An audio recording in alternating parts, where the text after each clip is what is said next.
So in a previous video, we did a geometric interpretation, a geometric example. Let's do an economic example.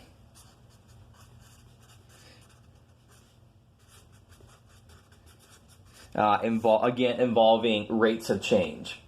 And so let's assume that you are running a business and your job is to produce, like the classic term here is always to produce widgets here. So let's say C of X is your cost function to produce X widgets. And so this cost function, this includes, what does this include? This includes labor, parts, utilities, everything that goes, that every dollar that you're spending to produce your widgets here, that's going into this cost function. And so first thing to note is that the cost function is not necessarily, you might just say something, let me write down an example cost function, and let me say why it might be a good first guess, but the answer is probably more complicated. So maybe I could tell you, maybe you hear something like, oh, it costs $10 per widget to produce it. And so you might say, okay, the cost function is 10 times X. Now think about why that might not be the case, why this might be an oversimplification. Well, there are certain startup costs that are going to happen whether or not, irregardless is not a word, regardless is the word I want there, regardless of how many of the thing you're actually making. So, for example, if you have a factory and you're paying rent on your factory, you're paying rent probably, it's probably going to be the same amount of rent no matter if you make 0 widgets or 100 widgets. So, there could be some straightforward startup cost. On the other hand, if you make lots of them, well, if you start to make, too many of them, you might have to pay more to get certain products. You might have to pay overtime or something like that. So I'm just going to say that this might be a little bit of an oversimplification. And so quite often the things that we're going to be looking at is going to be something like a cubic or a quadratic or a cubic function. So I'm just going to again steal the book's example, although I'm going to maybe not have the same the same interpretation as they do. So their cost function in terms of widgets or units or whatever is, let's see here, 0.12305x cubed, minus 0.38 x squared plus 120x. I think their example is something along the lines of passengers riding on an airplane, who cares what it is? This is our cost per widget, where I guess a widget is per passenger seat that we have. Okay, so we'll come back to this cost function in just a moment. What we want to do is that we want to talk about the marginal cost. So this is a very important concept here. The marginal cost is, so basically what it is right now is, let's say that you are currently producing X naught units and you want to produce 1 additional unit. So this is the cost of, so this is the cost of producing X naught plus 1 units. This is the cost of producing X naught units, X naught widgets. So when we do the difference here, the marginal cost is the cost of producing specifically the x naught plus 1, x plus first widget here. So the marginal, so that could be different at different stages. So it could be that right now you are producing 100 widgets per week and you are maxed out on some kind of machine that you're using. So guess what? If you want to go to 101 widgets, you have to buy some new, a second machine to go right next to it. That's a huge marginal cost. But maybe it's pretty easy to, like you don't have that extra cost. You just have to, pay somebody 5 extra minutes to make that widget for you. Maybe you'll have a small marginal cost.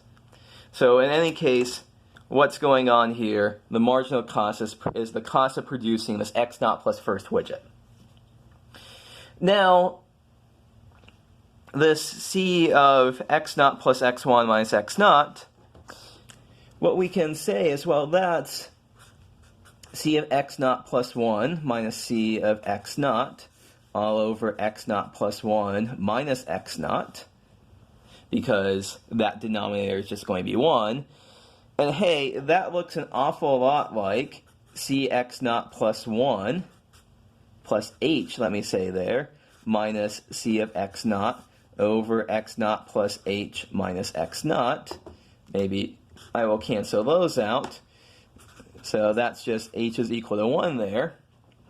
And then we say, well, 1 is pretty close to 0. We're basically saying here c prime of x naught is approximately c of x naught plus 1 minus c of x naught. So the marginal cost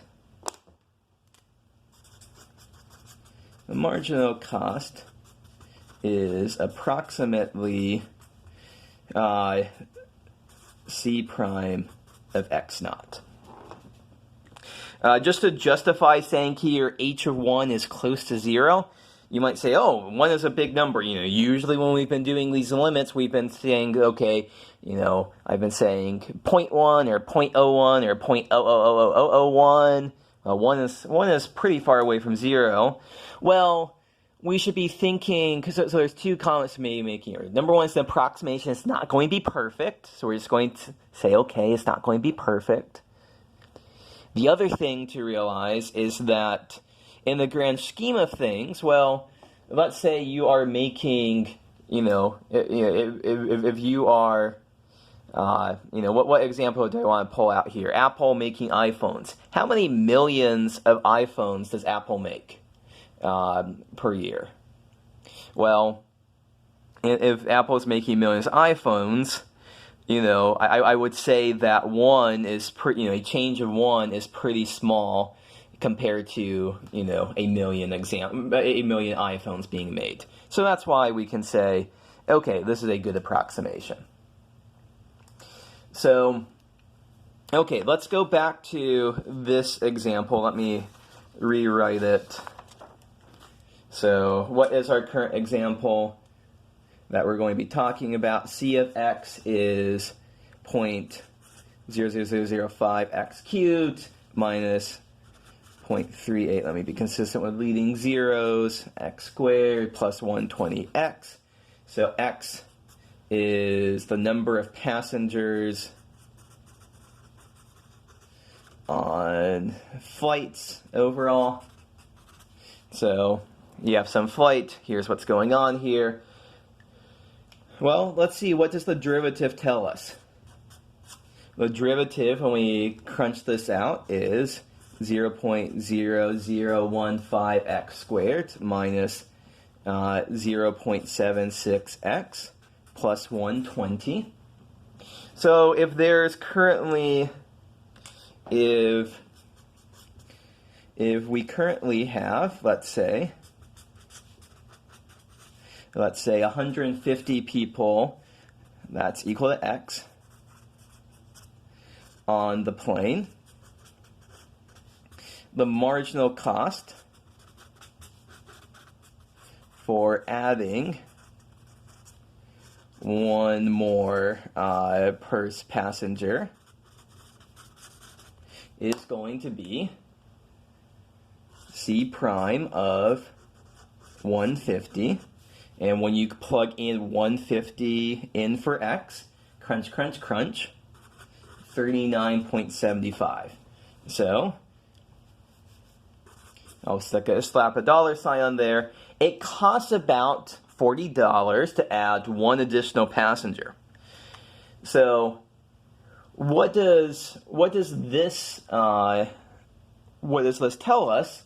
Well, think about the crazy sales you might see for airplanes that, usually airplane tickets might cost you a couple $100. This is saying that a airplane could get away with charging $50 for an extra, for this ticket, and they'd be making $10 of profits and stuff like that. So that is what this is saying here. If we can compute the marginal cost at different places. At 200, C prime of 200 is $28. So it costs you about $28 to add in one extra passenger if there's 200 on the plane. So it's cheaper at 200 passengers to add one more passenger than it is when you have 150 passengers. Maybe something here about economies of scale. Not quite sure all of the details that's going on there, but this is, if we believe that this is a reasonable cost function, who knows where that came up with, this is the conclusion that we're coming up with.